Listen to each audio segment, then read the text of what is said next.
fala que tem condições disso.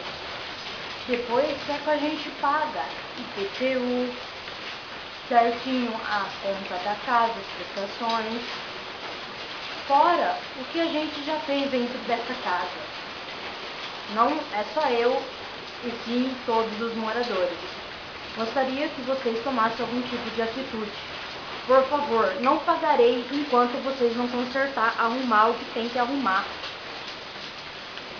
Por favor, tem criança pequena, tem meus móveis, como fica? Tirar muito prejuízo para vocês.